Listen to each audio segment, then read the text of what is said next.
അപ്പോൾ ഈ ഉറക്കക്കുറവെന്ന് പറയുന്നത് ഹൃദയാഘാതത്തിന് കാരണമാകുന്ന പ്രധാനപ്പെട്ടൊരു ഘടകമായിട്ട് അമേരിക്കൻ ഹാർട്ട് അസോസിയേഷൻ തന്നെ തിരിച്ചറിയുകയാണ്, മുന്നോട്ട് വയ്ക്കുകയാണ്. വളരെ ചടുലമായ ദൃശ്യങ്ങൾ ഉൾപ്പെടുന്ന ഓൺലൈൻ ഗെയിമുകളായാലും കാർട്ടൂണുകളായാലും അത്തരം സംഗതികളുമായിട്ട് നമ്മുടെ തലച്ചോറങ്ങ് പൊരുത്തപ്പെട്ട് കഴിയുമ്പോൾ അത്രയും വേഗതയില്ലാത്ത കാര്യങ്ങൾ സഹിക്കാൻ പറ്റില്ല. അപ്പോൾ ഈ ADHD കുട്ടിക്കാലത്ത് തിരിച്ചറിയുകയും ചികിത്സിക്കുകയും ചെയ്യുക എന്നുള്ള ഭാവിയിൽ ലഹരി അടിമകൾ ഉണ്ടാകാതിരിക്കാൻ വേണ്ടിയുള്ളൊരു സാമൂഹിക നിക്ഷേപമാണെന്ന് തന്നെ നമുക്ക് പറയാൻ പറ്റും. ഹെൽത്തി സ്ക്രീൻ ടൈം ഇത് കുട്ടികളോട് വിനിമയം ചെയ്യുക. കുട്ടികൾക്ക് ഈ ഡിജിറ്റൽ ഉപകരണം കൊടുക്കുമ്പോൾ തന്നെ ഇത് കൃത്യമായി നിരീക്ഷിച്ച് നിഷ്കർഷിച്ച് അത് ഉറപ്പുവരുത്തി മാത്രം നൽകുക എന്നുള്ളതാണ്. സമൂഹ മാധ്യമങ്ങൾ ഇന്ന് നമ്മുടെ നിത്യജീവിതത്തിൻ്റെ ഭാഗമാണ്. സമൂഹ മാധ്യമങ്ങൾ ഒരു സമാന്തര ലോകമായി മാറിയിട്ടുണ്ടെന്ന് വേണം പറയാൻ.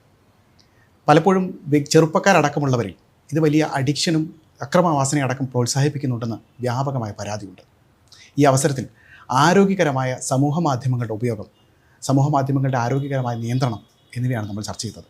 ഇന്ന് ഈ വിഷയത്തിൽ നമ്മളോടൊപ്പം സംസാരിക്കാൻ മനഃശാസ്ത്ര വിദഗ്ധനായ ഡോക്ടർ അരുൺ ബി നായരാണുള്ളത്. നമുക്ക് അദ്ദേഹത്തോട് തന്നെ വിശേഷങ്ങൾ ചോദിച്ചറിയാം. സർ, നമസ്കാരം. ഈ സമൂഹ മാധ്യമങ്ങളുടെ ഉപയോഗം വലിയ രീതിയിൽ ചർച്ച ചെയ്യപ്പെടുന്നൊരു വിഷയമാണ്. പലപ്പോഴും സമൂഹ മാധ്യമങ്ങളുടെ ഒരു പർപ്പസ് തന്നെ വലിയ രീതിയിലുള്ള സോഷ്യലൈസിംഗ് ആണ്. ഒരു മനുഷ്യൻ എത്രത്തോളം സോഷ്യലൈസ് ആവണം, എത്രത്തോളം ആവേണ്ടതുണ്ട് എന്നൊക്കെ പല രീതിയിൽ ചർച്ച ചെയ്യപ്പെടുകയാണ്. അതോടൊപ്പം തന്നെ സമൂഹ മാധ്യമങ്ങൾ തുറന്നിടുന്ന വലിയ സാധ്യതകൾക്കൊപ്പം വലിയൊരു വെല്ലുവിളി, ഒരുപക്ഷെ ഒരു മനഃശാസ്ത്ര വിദഗ്ധനായ അങ്ങേക്ക് അതിനൊരു ഒരു മുൻനിര വേണ്ട ഒരു സാഹചര്യം ഉണ്ടായിരിക്കുന്നില്ല. വലിയ രീതിയിൽ ആളുകളുടെ സാമൂഹിക മാനസിക സിസ്റ്റങ്ങളെയൊക്കെ വലിയ രീതിയിൽ ബാധിക്കുന്ന ഒന്നായി സമൂഹ മാധ്യമങ്ങൾ മാറിയിട്ടുണ്ടോ? തീർച്ചയായിട്ടും. പ്രത്യേകിച്ചും ഈ കോവിഡും അനുബന്ധമായിട്ടുള്ള ലോക്ക്ഡൗൺ അതിന് ശേഷമാണ് ഒരു പക്ഷേ ഇത് ഇത്രയ്ക്കധികം തീവ്രമായിട്ടുള്ളൊരു സാമൂഹ്യ പ്രശ്നമായിട്ട് മാറിയിട്ടുള്ളത്. അതിന് മുൻപും സാമൂഹ്യ മാധ്യമങ്ങൾ ഉണ്ടായിരുന്നുവെങ്കിലും ആ ഒരു 2 വർഷം ഭൂരിപക്ഷം ജനങ്ങളും അടച്ചിരുന്നൊരു സമയത്ത് സാമൂഹ്യ മാധ്യമങ്ങൾ നമ്മുടെ ജീവിതത്തിൻ്റെ ഒരു ഭാഗമായി മാറി. പല ആശയവിനിമയങ്ങൾക്കും സാമൂഹ്യ മാധ്യമങ്ങളെ ഉപയോഗിക്കുന്നൊരു അവസ്ഥയിലേക്ക് എത്തിച്ചേർന്നു. മാത്രമല്ല, ഈ ഡിജിറ്റൽ ആപ്പുകൾ പല കാര്യങ്ങൾക്കും, ഭക്ഷണം ഓർഡർ ചെയ്യുന്ന അടക്കം പല കാര്യങ്ങൾക്കും വേണ്ടിയിട്ട് നമ്മൾ വ്യാപകമായിട്ട് ഉപയോഗിക്കുന്നൊരവസ്ഥയിലേക്ക് എത്തി. ഇത് സ്വാഭാവികമായും ഏതൊരു സാങ്കേതിക വിദ്യയും ഒരു പരിധി വിട്ട് കഴിഞ്ഞാൽ അത് അടിമത്തത്തിൽ കലാശിക്കാൻ സാധ്യതയുണ്ട്. സാമൂഹ്യ മാധ്യമങ്ങളുടെ ഉപയോഗം ഒരു അടിമത്തത്തിൻ്റെ ഒരു വെല്ലുവിളി സൃഷ്ടിക്കുന്ന ഒരു ലോകത്താണ് നമ്മൾ ജീവിക്കുന്നത്. 2025 ജനുവരിയിൽ നമ്മുടെ ബജറ്റിന് തൊട്ട് മുൻപ് കേന്ദ്ര ഗവൺമെൻറ് പാർലമെൻറ്റിൽ അവതരിപ്പിക്കുന്ന നാഷണൽ എക്കണോമിക് സർവേ, അതിൽ ഈ ഒരു കാര്യം വിശദമായിട്ട് പ്രതിപാദിക്കുന്നുണ്ട്. എങ്ങനെയാണ് ഈ ഡിജിറ്റൽ അടിമത്വം ചെറുപ്പക്കാരുടെ, കുട്ടികളുടെ, കൗമാരപ്രായക്കാരുടെ തലച്ചോറിനെ ദോഷകരമായി ബാധിക്കുന്നത്, എങ്ങനെയാണ് അത് അവരുടെ മാനസികാരോഗ്യത്തെ തകർക്കുന്നത് വിശദമായിട്ട് പ്രതിപാദിച്ചിട്ടുണ്ട്. 2026 എക്കണോമിക് സർവേയിലും അത് എടുത്തു പറയുന്നുണ്ട്, ആവർത്തിച്ച് എൻ്റെ കുറച്ച് കൂടുതൽ വശങ്ങൾ. അപ്പോൾ ഈ ഡിജിറ്റൽ ലോകത്തേക്ക് ചുരുങ്ങിപ്പോകുന്ന ഒരു വ്യക്തിക്ക് എന്താണ് സംഭവിക്കുന്നത് നമുക്കൊന്ന് വിശദമായിട്ട് പരിശോധിക്കാം. ഒരുപക്ഷെ ഒരു തലമുറ മുൻപുള്ള വിദ്യാർത്ഥികളെ എടുക്കുക, കൗമാരപ്രായക്കാർ, ഹൈസ്കൂൾ അല്ലെങ്കിൽ കോളേജ് വിദ്യാർത്ഥികൾ. അവരുടെ ജീവിതത്തിലെ ഏറ്റവും വലിയ സന്തോഷം സൗഹൃദങ്ങളായിരുന്നു. സുഹൃത്തുക്കളോടൊപ്പം സമയം ചെലവിടുക, അത് എന്ത് കാര്യത്തിനാണെങ്കിലും, അത് രാഷ്ട്രീയ സാമൂഹിക പ്രവർത്തനങ്ങൾക്കാണെങ്കിലും, സിനിമ കാണാനാണെങ്കിലും, ഫുട്ബോൾ കളിക്കാനാണെങ്കിലും, വെറുതെ ഇരുന്ന് സംസാരിക്കാനാണെങ്കിലും, സൗഹൃദങ്ങളില്ലാതെ, മനുഷ്യബന്ധങ്ങളില്ലാതെ സന്തോഷത്തെക്കുറിച്ച് ചിന്തിക്കാൻ പറ്റുമായിരുന്നില്ല. ഇന്ന് അത് മാറിയിരിക്കുന്നു എന്നുള്ളതാണ് അടിസ്ഥാനപരമായ വ്യത്യാസം.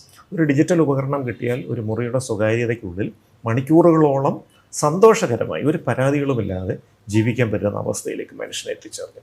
ഇതിൻ്റെ ഫലമായിട്ട് 4 പ്രധാന പ്രത്യേകതകൾ മനുഷ്യ സ്വഭാവത്തിൽ കടന്നു വരുന്നു. ഒന്ന്, ഒരു സാമൂഹിക വിച്ഛേദന ലക്ഷണ ഐക്യത്തിലേക്ക്, ഒരു സോഷ്യൽ ഡിസ്കണക്ഷൻ സിൻഡ്രോമിലേക്ക് യുവതലമുറ പോവുകയാണ്. ഒരുപക്ഷെ 30 കൊല്ലം മുമ്പുള്ള കൗമാരപ്രായക്കാർക്ക് തൻ്റെ ജീവിതത്തിൽ, തൻ്റെ കുടുംബത്തിൽ കണ്ടിട്ടില്ലാത്തതും നേരിട്ടിട്ടില്ലാത്തതുമായിട്ടുള്ള പല കാര്യങ്ങളും സുഹൃത്തുക്കളുടെ ജീവിതത്തിലുണ്ടാവും. ഒരുപക്ഷെ മദ്യത്തിനടിമയായ ഒരു അച്ഛൻ സുഹൃത്തിനുണ്ടാവും. സാമ്പത്തിക പ്രതിസന്ധികൾ സുഹൃത്തിൻ്റെ കുടുംബത്തിലുണ്ടാവും. സുഹൃത്തൊരു അന്യ മതത്തിൽപ്പെട്ടൊരു വ്യക്തിയെ പ്രണയിച്ചെന്നിരിക്കും. അപ്പോൾ ഇത്തരം കാര്യങ്ങളൊക്കെ നേരിട്ട് നമ്മൾ മനസ്സിലാക്കുമ്പോൾ, അവിടെ നമ്മൾ ഇടപെടുമ്പോൾ, തീർച്ചയായിട്ടും ഒരു സാമൂഹ്യ ജീവി എന്നുള്ള നിലയിൽ നമ്മൾ കൂടുതൽ കാര്യങ്ങൾ മനസ്സിലാക്കുകയും കൂടുതൽ സാഹചര്യങ്ങൾ ഭാവിയിൽ നമ്മുടെ ജീവിതത്തിൽ കടന്നു വരുമ്പോൾ അത് തരണം ചെയ്യാനുള്ളൊരു പ്രാപ്തിയിലേക്ക്, ശേഷിയിലേക്ക് നമ്മൾ എത്തുകയും ചെയ്യും. ഇന്ന് അതിനുള്ളൊരവസരം പോയിരിക്കുകയാണ്. ഇപ്പോൾ ഡിജിറ്റൽ ലോകത്ത് തീർച്ചയായിട്ടും ഒരുപാട് കാര്യങ്ങൾ അറിയുന്നുമുണ്ട്, കാണുന്നുമുണ്ട്. പക്ഷേ ഡിജിറ്റൽ ലോകത്തിൻ്റെ ഒരു പ്രത്യേകത അർത്ഥസത്യങ്ങളും അസത്യങ്ങളും അല്ലേ ഒരുപാട് വ്യാപകമായിട്ടുള്ള ഒരു കാര്യമാണ്. ഒരു എക്സ്പീരിയൻഷ്യൽ വിസ്ഡം, അനുഭവാത്മകമായിട്ടുള്ളൊരു ബുദ്ധിവൈഭവത്തിന് തരാവുന്ന ഒരു പാകപ്പെടുത്തൽ ഈ ഡിജിറ്റൽ ലോകത്തിന് സാധ്യമാകുന്നില്ല. അപ്പോൾ തന്നെ ഇപ്പോൾ ഒരുപാട് മുതിർന്ന വ്യക്തികൾ പറയുന്നുണ്ട്, ചെറുപ്പക്കാർ പലരും മനുഷ്യത്വം കുറഞ്ഞു വരുന്നു എന്ന് പറയുന്നുണ്ട്. അതായത് ഒരു വീട്ടിൽ തന്നെ ഒരാൾക്കൊരു വേദനയുണ്ടായാൽ, അല്ലെങ്കിൽ ഒരു ആരോഗ്യ പ്രശ്നം വന്നാൽ, അയൽ വീട്ടിലൊരു പ്രശ്നം വന്നാൽ അവിടെയൊക്കെ ഇടപെടാനുള്ളൊരു താല്പര്യം കുറയുന്നു, അവനവനിലേക്ക് ചുരുങ്ങുന്നൊരു അവസ്ഥ വരും. ഇതാണ് ഒന്നാമത്തെ ഒരു അവസ്ഥ. രണ്ടാമത്തെ പ്രധാനപ്പെട്ട ഒരു പ്രത്യേകത ഉറക്കത്തിൻ്റെ കാര്യത്തിൽ വരുന്ന ഒരു പ്രശ്നമാണ്. ഈ ഉറക്കം എന്തുകൊണ്ട് പ്രാധാന്യം അർഹിക്കുന്നു എന്ന് ചോദിച്ചാൽ, കഴിഞ്ഞ വർഷം അമേരിക്കൻ ഹാർട്ട് അസോസിയേഷൻ ഒരു പഠനം നടത്തി. ഒരുപാട് ചെറുപ്പക്കാർ 40 വയസ്സിൽ താഴെയുള്ളവർ ഹൃദയാഘാതം വന്ന് മരിക്കുന്നു. ഇതൊന്നും മുൻപ് അത്ര വ്യാപകമായിരുന്നില്ല, ഒറ്റപ്പെട്ട സംഭവങ്ങളേ ഉണ്ടായിരുന്നുള്ളൂ. എന്തുകൊണ്ട് ഇത്രയധികം പ്രശ്നങ്ങൾ വരുന്നു? പലർക്കും കൊളസ്ട്രോളും ഷുഗറും പ്രഷറും ഒക്കെ നോർമലാണ്, താനും കൃത്യമായി ചെക്കപ്പൊക്കെ നടത്തുന്നവരുമാണ്. പക്ഷേ ഇങ്ങനെ വീണ് മരിക്കുന്ന പലരുടെയും ഉറക്കം കുറവാണ്. അപ്പോൾ ഈ ഉറക്കക്കുറവെന്ന് പറയുന്നത് ഹൃദയാഘാതത്തിന് കാരണമാകുന്ന പ്രധാനപ്പെട്ടൊരു ഘടകമായിട്ട് അമേരിക്കൻ ഹാർട്ട് അസോസിയേഷൻ തന്നെ തിരിച്ചറിയുകയാണ്, മുന്നോട്ട് വയ്ക്കുകയാണ്. ഒരു 7 to 9 hours of restorative sleep, 7 മുതൽ 9 മണിക്കൂർ തുടർച്ചയായ തടസ്സമില്ലാത്ത സുഖനിദ്ര ഹൃദയത്തിൻ്റെ ആരോഗ്യത്തിനും തലച്ചോറിൻ്റെ ആരോഗ്യത്തിനുമൊക്കെ പ്രധാനമാണെന്ന് തെളിയിക്കുന്നു. മാത്രമല്ല, നമ്മൾ പകൽ സമയത്ത് പഠിക്കുന്ന, വായിക്കുന്ന, അറിയുന്ന, ചെയ്യുന്ന കാര്യങ്ങൾ തലച്ചോറിൽ അടുക്കി വെക്കുന്നൊരു പ്രക്രിയ, കൺസോളിഡേഷൻ ഓഫ് മെമ്മറി, ഇതിനും ഒരു 7 മണിക്കൂർ ഉറക്കം ആവശ്യമാണ്. പകൽ സമയത്തെ തലച്ചോറ് നന്നായി പ്രവർത്തിക്കുമ്പോൾ അവിടെ നടക്കുന്ന ചയാപചയ പ്രവർത്തനങ്ങൾ, മെറ്റബോളിക് ആക്ടിവിറ്റീസ്, അതിൻ്റെ ഫലമായി ഉൽപ്പാദിപ്പിക്കുന്ന മാലിന്യങ്ങൾ, ഇത് ശരീരത്തിൽ നിന്ന് പുറന്തള്ളുന്നതും രാത്രിയുള്ള ഉറക്കത്തിൻ്റെ സമയത്താണ്. ഇതിന് ഒരു 7 മണിക്കൂർ ഉറക്കം ആവശ്യമാണ്. പക്ഷേ ഇന്ന് നോക്കിയാൽ ഇന്ത്യക്ക് സ്വാതന്ത്ര്യം കിട്ടിയ സമയത്തെ കൗമാരപ്രായക്കാർ 8 മണിക്ക് മുമ്പ് ഉറങ്ങിയിരുന്നു. വൈദ്യുതിയില്ല, മണ്ണെണ്ണയ്ക്ക് വലിയ വിലയാണ്. അതുകൊണ്ട് ഒരു 7:30 ആകുമ്പോൾ കുട്ടികളെ ഉറക്കം, മുതിർന്നവർ 8 മണിക്ക് ഉറങ്ങും, രാവിലെ 4 മണിക്ക് എല്ലാവരും ഉണരും, സജീവമായിട്ട് കൃഷി പ്രവർത്തനങ്ങളിലേക്ക് ഇറങ്ങും. 30 കൊല്ലം കഴിഞ്ഞ് 80കളിലേക്ക് കാര്യങ്ങൾ എത്തിയപ്പോൾ 9, 9:30, പരമാവധി 10 മണി, അതിൽ കൂടുതലാരും ഉണർന്നിരിക്കുന്നില്ല. ഇന്നത്തെ കൗമാരപ്രായക്കാർ, ഞാൻ ഒരുപാട് കോളേജുകളിൽ പോവുകയും അവരോട് സംസാരിക്കുകയും ചെയ്യുന്ന ഒരു അറിവ് വെച്ച് പറയുകയാണ്, പ്രത്യേകിച്ച് പ്രൊഫഷണൽ കോളേജുകളിലൊക്കെയുള്ള കുട്ടികൾ പറയുന്നത്, അവർ ഉറങ്ങുന്ന സമയം 3-നും 4-നും ഇടയ്ക്കാണ്. ഒരുപാട് ഡിജിറ്റൽ പ്രവർത്തനങ്ങൾ, അത് ഓൺലൈൻ ഗെയിമുകളുണ്ട്, ട്രേഡിംഗ് ഉണ്ട്, ചാറ്റിംഗ് ഉണ്ട്, മറ്റ് പല കാര്യങ്ങളും ഉണ്ട്. ഇതൊക്കെ അവരുടെ ജീവിതത്തിൻ്റെ ഈ രാത്രി സമയം ഒരു 3-നും 4-നും ഇടയ്ക്ക്. പക്ഷേ നിർഭാഗ്യവശാൽ കോളേജ് തുറക്കുന്ന സമയം, മെഡിക്കൽ കോളേജുകളാണ് 8 മണി, എഞ്ചിനീയറിംഗ് കോളേജാണ് 9 മണി. അപ്പോൾ രാവിലെ എഴുന്നേറ്റ് പോയേ പറ്റും, അതിന് മാറ്റമൊന്നും വന്നില്ല. അപ്പോൾ ഉറക്കത്തിൻ്റെ ദൈർഘ്യം കുറയുന്നു. അത് അവരുടെ ഓർമ്മശക്തിയെ ദോഷകരമായി ബാധിക്കുന്നു, പഠിക്കാനുള്ള കഴിവ് കുറയ്ക്കുന്നു, വൈകാരിക പ്രശ്നങ്ങളും ഉണ്ടാകും. ഫ്ലിൻ ഇഫക്റ്റ് എന്നൊരു പ്രതിഭാസം മനഃശാസ്ത്രത്തിൽ പറയുന്നുണ്ട്. കാരണം മനുഷ്യൻ പരിണാമത്തിൻ്റെ ഫലമായിട്ട് ഓരോ തലമുറ കഴിയുമ്പോഴും കൂടുതൽ വികസിച്ചുകൊണ്ടിരിക്കുകയാണ്, തലച്ചോറ് വളർന്നുകൊണ്ടിരിക്കുകയാണ്. അപ്പോൾ ഒരു തലമുറയിലുള്ള ആളുകളുടെ ബുദ്ധിമാനം, ഐക്യു, അതിനേക്കാൾ കൂടുതലായിരിക്കും സ്വാഭാവികമായി അടുത്ത തലമുറയിലുള്ള ആളുകളുടെ ഐക്യു. അപ്പോൾ ഓരോ ദശാബ്ദം കഴിയുമ്പോഴും ഐക്യു ഒരു 2 പോയിൻ്റ് കണക്കിന് ശരാശരി ഐക്യു കൂടുന്നുണ്ട്. ഇതാണ് ഫ്ലിൻ ഇഫക്റ്റ്. പക്ഷേ ചരിത്രത്തിലാദ്യമായിട്ട് ഈ കോവിഡ് കഴിഞ്ഞ് 2022 നടത്തിയൊരു പഠനത്തിൽ റിവേഴ്സ് ഫ്ലിൻ ഇഫക്റ്റ് എന്നൊരു പ്രതിഭാസം കണ്ടു. അതായത് ഇപ്പോഴത്തെ കൗമാരപ്രായക്കാരുടെ ഐക്യു മുൻ തലമുറയുടേതിനേക്കാൾ 1.2 പോയിൻ്റ് കുറഞ്ഞു നിൽക്കും. എന്താണ് കാരണം? തീർച്ചയായിട്ടും അതിന് തൊട്ട് മുമ്പുള്ള 2 കൊല്ലമുണ്ടായ ഡിജിറ്റൽ അടിമത്തം, പുറത്തേക്ക് ഇറങ്ങാൻ കഴിയാതെ ഈ ഡിജിറ്റൽ ഉപകരണങ്ങളുമായി മാത്രം സമരസപ്പെട്ട് ജീവിക്കേണ്ടി വന്നൊരു ജീവിത പരിസരം, അത് ഇതുമായിട്ട് നേരിട്ട് ബന്ധപ്പെട്ടിരിക്കും. അപ്പോൾ അതാണ് രണ്ടാമത്തെ വിഷയം. മൂന്നാമത്തെ വിഷയം ശ്രദ്ധയാണ്. അധ്യാപകരിപ്പോൾ വലിയ വെല്ലുവിളിയാണ് നേരിടുന്നത്. കാരണം അധ്യാപകർ പഠിപ്പിക്കുമ്പോൾ കുട്ടികൾ ശ്രദ്ധിക്കുന്നില്ല. അത് ചെറിയ ക്ലാസ്സിലെ കുട്ടികൾ തൊട്ട് പ്രൊഫഷണൽ കോളേജിലെ കുട്ടികളിൽ വരെ അത് പ്രകടമാണ്. അപ്പോൾ അധ്യാപകർ പഠിപ്പിക്കുന്ന കുട്ടികൾ സംസാരിക്കുന്നു, വലിയ ക്ലാസ്സാണെങ്കിൽ കുട്ടികൾ മൊബൈലെടുത്ത് തോണ്ടുന്നു, ചെവിയിൽ ഇയർഫോൺ വെച്ച് പാട്ട് കേൾക്കുന്നു. അധ്യാപനം എന്നൊരു പ്രക്രിയ ഇങ്ങനെ നടക്കുന്നു, അറ്റൻഡൻസ് വേണം, അതിന് വേണ്ടിയിട്ട് ഒരു ക്ലാസ്സിലിരിക്കുന്നു. അപ്പോൾ ഇതിൻ്റെ ഒരു കാരണം വളരെ ചടുലമായ ദൃശ്യങ്ങൾ ഉൾപ്പെടുന്ന ഓൺലൈൻ ഗെയിമുകളായാലും കാർട്ടൂണുകളായാലും അത്തരം സംഗതികളുമായിട്ട് നമ്മുടെ തലച്ചോറങ്ങ് പൊരുത്തപ്പെട്ട് കഴിയുമ്പോൾ അത്രയും വേഗതയില്ലാത്ത കാര്യങ്ങൾ സഹിക്കാൻ പറ്റില്ല. അപ്പോൾ ഓൺലൈൻ ഗെയിമുകൾ 4-5 മണിക്കൂർ കളിക്കുന്ന ഒരാൾ അതിനുശേഷം വന്ന് ക്ലാസ്സിലിരിക്കുകയാണ്, സാവധാനം പഠിപ്പിക്കുന്ന ഒരു അധ്യാപകൻ്റെ സംഗതി ഭയങ്കര പരമ ബോറായിട്ട് ശ്രദ്ധ കുറയും. അപ്പോൾ ഈ അറ്റൻഷൻ ഫ്രാഗ്മെൻറ്റേഷൻ, ഇപ്പോൾ റീൽസും ഷോർട്സും ഒക്കെ ആസ്വദിക്കുന്നൊരു തലമുറയാണ്. ഒരു യൂട്യൂബ് വീഡിയോ വിദ്യാഭ്യാസ ആവശ്യത്തിന് കാണേണ്ടി വന്നാൽ 1.5x അല്ലെങ്കിൽ 2x വേഗത്തിൽ വെച്ച് കാണുകയാണ്. അവരുടെ ശ്രദ്ധ കുറയുകയാണ്. ഇപ്പോൾ ഈ ശ്രദ്ധ കുറയുന്ന നിത്യജീവിതത്തിലും പ്രശ്നമാണ്. ഇപ്പോൾ പ്രണയിതാക്കൾ തമ്മിലുള്ള ആശയവിനിമയത്തിൽ പോലും ഈ ശ്രദ്ധക്കുറവ് പ്രശ്നം ഉണ്ടാക്കുന്നുണ്ട്. എൻ്റെ ബോയ് ഫ്രണ്ട് ഞാൻ പറയുന്നത് ശ്രദ്ധിക്കുന്നില്ല, അയാൾ ഡിസ്ട്രാക്റ്റഡാണ്. പെൺകുട്ടികളെന്ന് പറയുന്ന പരാതിയാണ്, തിരിച്ചും പറയുന്നുണ്ട്. പറയുന്ന കാര്യങ്ങൾ കേൾക്കുന്നില്ല, ഉടനെ മനസ്സ് അങ്ങോട്ടും ഇങ്ങോട്ടും പോകുന്നു, പറയുന്നൊന്ന് കേൾക്കാൻ തയ്യാറാവുന്നില്ല. നമ്മൾ പറയുന്ന കേൾക്കാൻ ആരെങ്കിലും ഒന്ന് തയ്യാറായിരുന്നെങ്കിൽ ഇന്ന് വിലപിക്കുന്നൊരവസ്ഥയിലേക്ക് മനുഷ്യൻ എത്തിച്ചേരുന്ന ഒരു സാഹചര്യം. സ്വാഭാവികമായി ഈ 3 കാര്യങ്ങളും 4ാമത്തെ ഒരു പ്രശ്നത്തിലേക്ക് നയിക്കും. അത് ബിഹേവിയറൽ അഡിക്ഷൻ എന്ന് പറയും, സ്വഭാവ സംബന്ധമായ അടിമത്തം. ഈ ഡിജിറ്റൽ ഉപയോഗം തന്നെ ഒരു അടിമത്തമായി മാറുന്നു. ആ ഡിജിറ്റൽ ഉപകരണം ഉപയോഗിക്കാൻ പറ്റിയില്ലെങ്കിൽ ഉറക്കം നഷ്ടപ്പെടുന്നു, വെപ്രാളം വരുന്നു, കഠിനമായ ദേഷ്യം വരുന്നു, ചിലപ്പോൾ അക്രമവാസന, ചിലപ്പോൾ ആത്മഹത്യാ പ്രവണത വരെ നീളുന്ന അവസ്ഥയിലേക്ക് ആ അഡിക്ഷൻ പോവുകയാണ്. മാത്രമല്ല ഇതിലെ തന്നെ ചില പ്രത്യേക സങ്കേതങ്ങൾ, ഇൻ്റർനെറ്റിൻ്റെ തന്നെ ചില പ്രത്യേക സങ്കേതങ്ങൾ, ഇതിൻ്റെ പേര് പറയുന്നില്ല, അത് വ്യക്തമായ കാരണങ്ങൾ കൊണ്ട് തന്നെ, അതുപയോഗിച്ചിട്ട് നിരോധിതമായ പദാർത്ഥങ്ങൾ, ലഹരി വസ്തുക്കൾ, ഇതൊക്കെ ഓർഡർ ചെയ്യാനും ഉപയോഗിക്കാനും കഴിയുന്നൊരവസ്ഥയിലേക്ക് പോലും എത്തിച്ചേരുക. അപ്പോൾ തീർച്ചയായിട്ടും ഒരുപാട് ഗുണങ്ങൾ സാമൂഹ്യ മാധ്യമങ്ങൾ കൊണ്ടുണ്ട്, അത് വിസ്മരിക്കാൻ പറ്റില്ല. കാരണം ഇവിടെയുള്ള ഒരാളുടെ ഒരു എക്സ്റേയോ CT സ്കാനോ വല്ലതും അമേരിക്കയിലെ മെയോ ക്ലിനിക്കിൽ ഇരിക്കുന്ന ഒരു ഡോക്ടറിന് അയച്ചു കൊടുത്തിട്ട് ഒരു അഭിപ്രായം തേടാൻ പറ്റുന്ന രീതിയിലേക്ക് സാമൂഹ്യ മാധ്യമങ്ങൾ നമ്മളെ ശാക്തീകരിച്ചിട്ടുണ്ട്. ലോകത്തിൽ എവിടെയും നടക്കുന്ന കാര്യം ലൈവായിട്ട്, പ്രത്യേകിച്ച് പ്രശ്നങ്ങളൊന്നും ഇല്ലാതെ ഒരു മൊബൈലിൻ്റെ സഹായം ഉണ്ടെങ്കിൽ കാണാൻ പറ്റുന്നൊരവസ്ഥയിലേക്ക് എത്തി. ഇതൊക്കെ പുരോഗതിയാണ്, നല്ല കാര്യങ്ങളാണ്.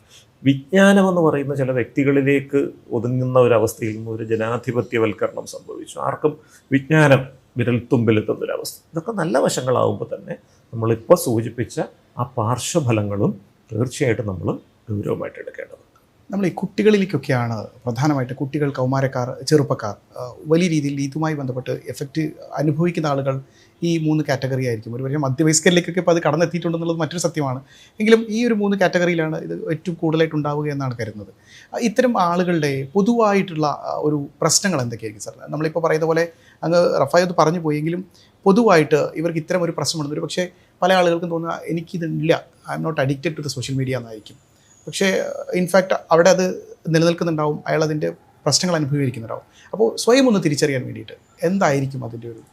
ഇപ്പോൾ കൊച്ചു കുട്ടികളെ സംബന്ധിച്ചിടത്തോളം attention deficit hyper activity disorder, ADHD എന്ന് പറഞ്ഞൊരവസ്ഥയുണ്ട്. മലയാളത്തിൽ പറഞ്ഞാൽ കുട്ടികളിലെ അമിത വികൃതി, ശ്രദ്ധ കുറവ്, എടുത്തുചാട്ട സ്വഭാവം, അടങ്ങിയിരിക്കാൻ പറ്റാത്ത വിധം തുടർച്ചയായ വികൃതി. ഇത് സ്കൂളിലും വീട്ടിലും ഒരുപോലെ പ്രകടമാകുന്നൊരവസ്ഥയാണ് ഈ ADHD. കുട്ടികളിൽ ഏറ്റവും വ്യാപകമായി കാണപ്പെടുന്ന ഒരു പെരുമാറ്റ പ്രശ്നമാണ്. കോവിഡിന് മുൻപ് സ്കൂൾ വിദ്യാർത്ഥികളിൽ ഒരു 5% പേർക്ക് ഈ പ്രശ്നം ഉണ്ടായിരുന്നുവെങ്കിൽ ഇന്നൊരു 7% കുട്ടികളിൽ ഈ പ്രശ്നം കാണുന്നുണ്ട്.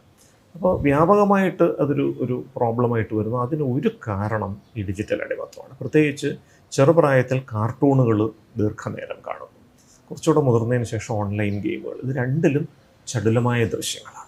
അപ്പോൾ ഈ ചടുലമായ ദൃശ്യങ്ങളുടെ വേഗതയുമായി പൊരുത്തപ്പെട്ട ഒരു വ്യക്തിക്ക് അതിനുശേഷം ഇഴഞ്ഞു നീങ്ങുന്ന അക്ഷരങ്ങൾ അതിൻ്റെ വേഗതയുമായിട്ട് പൊരുത്തപ്പെടാൻ പറ്റില്ല. ഉടനെ പുസ്തകം മടക്കി വെച്ചിട്ട് അങ്ങ് എഴുന്നേറ്റ് പോവുക എന്നുള്ളൊരു അവസ്ഥയിലേക്ക്. അപ്പോൾ ഈ ADHD കൂടി വരുന്നുണ്ട് കുട്ടികളിൽ. അപ്പോൾ ADHD പലരും ചോദിക്കും, ഇത് കുറച്ച് കഴിയുമ്പോൾ ഒക്കെ തന്നെ മാറില്ലേ?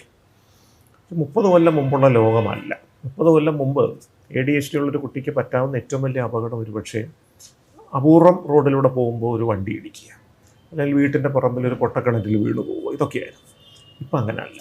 2 പ്രശ്നങ്ങൾ. ഒന്ന്, ADHD കുട്ടികൾ ഇതിന് കാരണമായി വരുന്ന ആ സംഗതി തന്നെ ഡിജിറ്റൽ അടിമത്തമാണെങ്കിൽ കൂടുതൽ ഡിജിറ്റൽ അടിമത്തത്തിലേക്ക് പോയി മറ്റൊന്നും ചെയ്യാൻ പറ്റാത്ത വിധം പഠനവും സാമൂഹ്യ ഇടപെടലും എല്ലാം ഒഴിവാക്കിക്കൊണ്ട് ഇതിലേക്ക് പരിപൂർണമായിട്ട് ഒതുങ്ങുന്നൊരു അഡിക്ഷൻ തീവ്രതയിലേക്ക് പോകാം. മാത്രമല്ല, ചികിത്സിക്കപ്പെടാത്ത ADHD കുട്ടികൾ ലഹരി പരീക്ഷണങ്ങൾ വളരെ ചെറുപ്പത്തിലേ തുടങ്ങുകയും ലഹരിക്ക് അടിമപ്പെടുകയും ചെയ്യുന്നുണ്ട്. ഇപ്പോൾ ലഹരി വിമോചനത്തിന് വേണ്ടി ഇപ്പോൾ സമൂഹം ഒന്നടങ്കം പരിശ്രമിച്ചുകൊണ്ടിരിക്കുന്ന ഒരു കാലഘട്ടത്തിൽ വൾണറബിൾ ഗ്രൂപ്പ്സ് എന്ന് പറയും. ആരാണ് ലഹരി അടിമത്തത്തിലേക്ക് പോകാൻ കൂടുതൽ സാധ്യതയുള്ളവർ, അവരെ തിരഞ്ഞെടുത്ത് അവർക്ക് വേണ്ട ഇടപെടലുകൾ കൊടുക്കേണ്ട ഒരു ബാധ്യതയുമുണ്ട്. അതിൽ 1ാം സ്ഥാനത്ത് നിൽക്കുന്ന ADHD ഉള്ള കുട്ടികളാണ്. കാരണം ഈ ADHD എന്ന് പറയുന്ന തലച്ചോറിലെ ഡോപ്പമിൻ എന്ന രാസവസ്തുവുമായിട്ട് ബന്ധപ്പെട്ട് നിൽക്കുന്നു. ഡോപ്പമിനാണ് പ്ലഷർ, അല്ലെങ്കിൽ സുഖം, അല്ലെങ്കിൽ സന്തോഷമൊക്കെ തരുന്നൊരു സംഗതി. അപ്പോൾ ഒരു പ്രത്യേക അളവിൽ ഡോപ്പമിൻ തലച്ചോറിലുള്ള വ്യക്തികൾക്ക് ചുറ്റുപാടുമുള്ള ചില സംവേദനങ്ങളേക്ക് എഡിറ്റ് ചെയ്തിട്ട് നമുക്ക് താല്പര്യമുള്ളതിലോട്ട് കേന്ദ്രീകരിക്കും. വീട്ടിൻ്റെ മുമ്പിൽ ഗേറ്റ് വെച്ചിരിക്കുന്ന പോലെയാണ് ഈ തലച്ചോറിലെ ഡോപ്പമിൻ. പക്ഷേ ADHD കുട്ടികൾക്ക് ഡോപ്പമിൻ വളരെ കുറവാണ്. അതുകൊണ്ട് തന്നെ ചുറ്റുമുള്ള എല്ലാ ശബ്ദങ്ങളും എല്ലാ സംവേദനങ്ങളും ഒരേ തീവ്രതയോടെ അവർ നേരിട്ടുകൊണ്ടിരിക്കും. അപ്പോൾ പെട്ടെന്ന് ശ്രദ്ധ മാറും. ക്ലാസ്സിലിരിക്കുമ്പോൾ തന്നെ ആരെങ്കിലും ചിരിച്ചാൽ ഉടനെ അങ്ങോട്ട് തിരിയും, വെളിയിൽ ഹോൺ അടിച്ചാൽ അങ്ങോട്ട് തിരിയും. ഇതാണ് നമ്മൾ പിരിവിരിപ്പെന്ന് പറയുന്ന അവസ്ഥ. അപ്പോൾ ഈ കുട്ടികൾ, ഇപ്പോൾ സാധാരണ അളവ് ഡോപ്പമിനുള്ള ഒരു കുട്ടിക്ക് വൈകിട്ട് ഫുട്ബോൾ കളിക്കാൻ പോയി, അല്ലെങ്കിൽ പാട്ട് കേട്ടു, സിനിമ കണ്ടു, ഫ്രണ്ട്സിനോടൊപ്പം ഒന്ന് കറങ്ങാൻ പോയി, അയാളുടെ ഡോപ്പമിൻ ആരോഗ്യകരമായ രീതിയിൽ കൂടുകയും അയാൾക്ക് വേണ്ട ആഹ്ലാദം കിട്ടുകയും ചെയ്യും. പക്ഷേ ബേസ് ലൈനിൽ തന്നെ ഡോപ്പമിൻ കുറഞ്ഞു നിൽക്കുന്ന ഒരു കുട്ടിയെ സംബന്ധിച്ചോളം ഇത്തരം കാര്യങ്ങളൊന്നും വലിയ സന്തോഷം തരില്ല. ഫുട്ബോൾ കളിച്ചാലൊന്നും സന്തോഷം കിട്ടില്ല, പാട്ട് കേട്ടാലോ സിനിമ കണ്ടാലോ സന്തോഷം വരില്ല. അദ്ദേഹത്തിനൊരു ഹൈ ത്രിൽ സീക്കിംഗ് ബിഹേവിയർ, പക്ഷേ ബഞ്ചി ജമ്പിങ് പോലത്തെ കാര്യങ്ങൾ, ഒറ്റച്ചക്രത്തിൽ സൈക്കിൾ ഇങ്ങനെ ഓടിക്കുക, അത് അപകട സാധ്യതകൾ വർദ്ധിപ്പിക്കുന്നു. കുറച്ചുകൂടെ മുതൽ കഴിയുമ്പോൾ ബൈക്ക്, വളരെ തീവ്രമായ വേഗതയിലുള്ള ബൈക്ക് റേസിംഗ് നമുക്കറിയാം. ലഹരി ഉപയോഗങ്ങൾ, അപ്പോൾ ലഹരി ഉപയോഗിക്കുമ്പോൾ പെട്ടെന്ന് ഡോപ്പമിൻ്റെ അളവ് കൂടും. അപ്പോൾ ഈ ADHD കുട്ടികൾ ഭാവിയിൽ ലഹരി അടിമത്തത്തിലേക്ക് പോകാൻ ചാൻസ് കൂടുതലാണ്. അപ്പോൾ ഈ ADHD കുട്ടിക്കാലത്ത് തിരിച്ചറിയുകയും ചികിത്സിക്കുകയും ചെയ്യുക എന്നുള്ള ഭാവിയിൽ ലഹരി അടിമകൾ ഉണ്ടാകാതിരിക്കാൻ വേണ്ടിയുള്ളൊരു സാമൂഹിക നിക്ഷേപമാണെന്ന് തന്നെ നമുക്ക് പറയാൻ പറ്റും. അതോടൊപ്പം ഈ ബാക്കിയുള്ള ആളുകൾ കുറച്ചുകൂടെ മുതിർന്നതിന് ശേഷം, പ്രത്യേകിച്ച് സോഷ്യൽ മീഡിയയുടെ ഉപയോഗം ഓരോ പ്രായത്തിൽ ഓരോ സംഗതികളാണ്. സോഷ്യൽ മീഡിയ ഓരോ പ്രായത്തിലുള്ളവർ ഓരോ തരം സോഷ്യൽ മീഡിയകൾ, ഇപ്പം ഒരു മുതിർന്ന വ്യക്തികൾ, ഒരു മധ്യവയസ്കരൊക്കെ ഫേസ്ബുക്ക് ഉപയോഗിക്കുന്നു. കുട്ടികൾ കളിയാക്കി പറയുന്നത് ഈ ഫേസ്ബുക്ക് എന്ന് പറയുന്നത് കളവന്മാർക്ക് തള്ളാനുള്ളൊരു മാധ്യമമാണ്. കാരണം ദീർഘമായ കാര്യങ്ങളൊക്കെ എഴുതി കുറേ ഫോട്ടോയൊക്കെ ഇട്ട് അവരവർ ചെയ്യുന്ന കാര്യങ്ങളെക്കുറിച്ച് ഇങ്ങനെ ഉദ്ഘോഷിക്കാനുള്ള ഒരു ആത്മാനുരാഗികളുടെ ഒരു സ്ഥലമായിട്ടാണ് കുട്ടികൾ, കൗമാരപ്രായക്കാർ ഈ ഫേസ്ബുക്കിനെ കാണുന്നത്. ഒരു കോളേജ് വിദ്യാർത്ഥികളെ എടുത്താൽ ഇൻസ്റ്റാഗ്രാമാണ് അവരുടെ ഒരു പ്രധാന മാധ്യമം. ഒരു ഹയർ സെക്കൻഡറി വിദ്യാർത്ഥികളൊക്കെ എടുത്താൽ അവർ സ്നാപ്ചാറ്റ് എന്നൊരു സംഗതിയിലേക്ക് മാറുന്നു. അതിലും ചെറിയ ഹൈസ്കൂൾ വിദ്യാർത്ഥികൾ ഇപ്പോൾ ഡിസ്കോഡ് പോലെയുള്ള സംഗതികൾ. അങ്ങനെ ഓരോ പ്രായത്തിലും, ശരിക്കും പറഞ്ഞാൽ ഓരോ 2 കൊല്ലം കഴിയുമ്പോൾ, 3 കൊല്ലം കഴിയുമ്പോഴും ഒരു ജനറേഷൻ ഗ്യാപ്പ് വരികയാണ്. അത് ഈ ഡിജിറ്റൽ വിപ്ലവം ഉണ്ടാക്കിയ ഒരവസ്ഥയാണ്. അപ്പോൾ പ്രൊഫഷണൽ കോളേജുകളിലുള്ള ഫൈനൽ ഇയർ വിദ്യാർത്ഥികൾ പറയുന്നത് ഞങ്ങൾക്ക് 1ാം വർഷ വിദ്യാർത്ഥികളുമായിട്ട് സംസാരത്തിൽ കണക്ട് ചെയ്യാൻ പറ്റുന്നില്ല. അവരുപയോഗിക്കുന്ന സാമൂഹ്യ മാധ്യമങ്ങളും അവരുപയോഗിക്കുന്ന ഭാഷയും അവരുടെ ജീവിതശൈലിയെല്ലാം തീർത്തും വ്യത്യസ്തമാണ്. അപ്പോൾ അവർ ഈ ഫൈനൽ ഇയർ വിദ്യാർത്ഥികളെ കാണുന്നത് വളരെ വൃദ്ധരായ ഏതോ പഴയ പ്രാചീന വിഭാഗത്തിൽപ്പെട്ട ആളുകളായിട്ടാണ്. ഇങ്ങനെ ഒരു പ്രതിഭാസം കടന്നു വരുന്നുണ്ട് എന്നുള്ളതാണ്. അപ്പോൾ സ്വാഭാവികമായിട്ടും നിങ്ങൾ സാമൂഹ്യ മാധ്യമങ്ങൾ, സോഷ്യൽ മീഡിയയ്ക്ക് അഡിക്റ്റായോ എന്ന് സ്വയം തിരിച്ചറിയുന്നത് എങ്ങനെയെന്ന് താങ്കൾ ചോദിച്ചു. അതിൽ ഒന്നാമത്തെ ഒരു സംഗതി ഇംഗ്ലീഷിൽ സേലിയൻസ് എന്ന് പറയും, SALIENC. അതായത് മറ്റൊരു കാര്യവും നമുക്ക് ആഹ്ലാദം തരുന്നില്ല. നമുക്ക് ആഹ്ലാദം തരുന്ന ഏക കാര്യമായി സാമൂഹ്യ മാധ്യമ ഉപയോഗം മാറുക. അപ്പോൾ നമ്മൾ അതിൽ വൈകുന്നേരം രാവിലെ എഴുന്നേൽക്കുമ്പോൾ തന്നെ അത് തുറന്ന് നോക്കി കാര്യങ്ങളൊക്കെ ഒന്ന് തീരുമാനമാക്കിയാൽ മുന്നോട്ട് പോകാൻ പറ്റും. അത് കഴിഞ്ഞ് ജോലിക്കിടയിലൊക്കെ നോട്ടിഫിക്കേഷൻ ഓൺ ചെയ്ത് വെക്കുന്നൊരു പരിപാടി ഉണ്ടല്ലോ. ഈ നോട്ടിഫിക്കേഷൻ ഓൺ ചെയ്ത് വെക്കുമ്പോൾ ഇങ്ങനെ വന്നുകൊണ്ടേയിരിക്കും. ഉടനെ അതെടുത്ത് നോക്കിയേ പറ്റൂ. കാരണം ഇല്ലെങ്കിൽ നമ്മൾ ഈ ഫിയർ ഓഫ് മിസ്സിങ് ഔട്ട്, ഫോമോ അല്ലേ, ഇപ്പോൾ ലോകത്തിൽ ഇങ്ങനെ അറിവുകൾ ഇങ്ങനെ വന്നുകൊണ്ടിരിക്കുകയാണ്. അപ്പോൾ അറിവുകൾ ചൂടോടെ ആ നിമിഷം തന്നെ നമുക്ക് കിട്ടിയില്ലെങ്കിൽ നമ്മളങ്ങ് പിന്തള്ളപ്പെട്ടു പോകുമോ എന്നുള്ളൊരു വ്യാകുലത അതാണ്. അതുപോലെ എന്തെങ്കിലും കാരണവശാൽ ഈ ഡിജിറ്റൽ ഉപകരണം ഒരു ദിവസം പ്രവർത്തിച്ചില്ല, കറണ്ടില്ല, അല്ലെങ്കിൽ ഇൻ്റർനെറ്റ് കണക്ഷൻ ഇല്ല, എല്ലാം തകർന്നതുപോലെ ഒരു അവസ്ഥയിലേക്ക് നമ്മൾ പോവാണ്. ഈ ഒരു സ്ഥിതിയിലേക്ക് നമ്മൾ എത്തിയെങ്കിൽ നമ്മൾ തീർച്ചയായിട്ടും അഡിക്ഷനിലേക്ക് പോയി.